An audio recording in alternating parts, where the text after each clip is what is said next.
Dulu mendidik, sekarang berebut kekuasaan? Ini sejarah partai politik Indonesia. Hari ini, partai politik menjadi bagian yang tidak terpisahkan dari sistem demokrasi di Indonesia.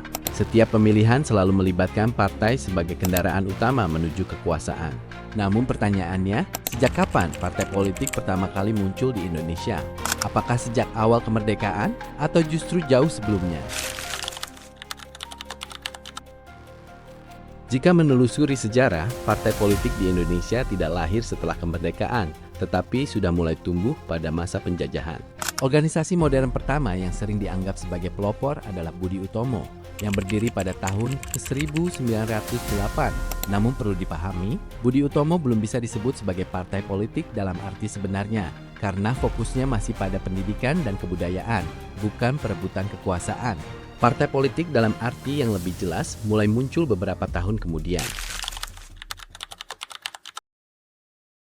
Salah satu partai politik pertama yang diakui secara luas dalam sejarah Indonesia adalah Sarekat Islam.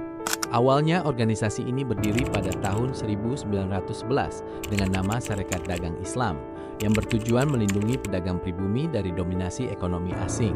Namun pada tahun 1912, organisasi ini berkembang menjadi Sarekat Islam dan mulai bergerak dalam bidang sosial dan politik. Disinilah perubahan penting terjadi. Sarekat Islam tidak lagi sekedar organisasi ekonomi, tetapi mulai menyuarakan kepentingan rakyat, mengkritik ketidakadilan kolonial, dan membangun kesadaran politik masyarakat. Dengan jumlah anggota yang sangat besar pada masanya, Sarekat Islam menjadi organisasi massa pertama yang memiliki pengaruh luas di Indonesia. Karena itulah banyak sejarawan menganggap Sarekat Islam sebagai cikal bakal partai politik pertama di Indonesia. Setelah Sarekat Islam, mulai bermunculan organisasi lain yang lebih tegas bergerak di bidang politik. Beberapa di antaranya adalah Indische Partij yang secara terang-terangan menuntut kemerdekaan dari Belanda, Partai Komunis Indonesia, salah satu partai komunis pertama di Asia, Partai Nasional Indonesia yang dipimpin oleh Soekarno. Pada masa ini, partai politik tidak hanya menjadi alat organisasi, tetapi juga menjadi sarana perjuangan melawan penjajahan. Namun karena aktivitas mereka dianggap berbahaya oleh pemerintah kolonial, banyak tokoh partai yang ditangkap, diasingkan, bahkan dibubarkan organisasinya.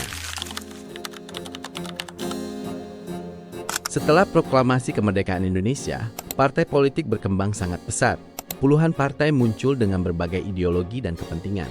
Pada masa ini, partai politik benar-benar menjadi sarana utama dalam menyalurkan aspirasi rakyat, membentuk pemerintahan, menentukan arah kebijakan negara.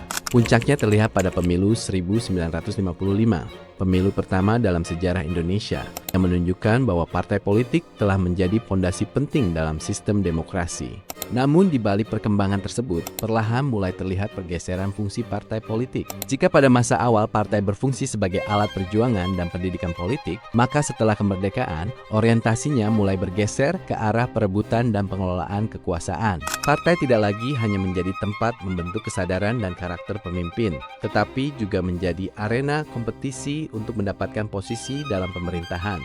Seiring waktu, pergeseran ini semakin terasa. Fungsi pendidikan politik yang dulu menjadi inti justru mulai melemah, sementara fungsi kekuasaan menjadi semakin dominan. Partai lebih sibuk mengatur strategi politik dan distribusi jabatan dibandingkan membangun kualitas kader secara mendalam. Partai politik yang dulu menjadi sekolah perjuangan, perlahan berubah menjadi kendaraan kekuasaan.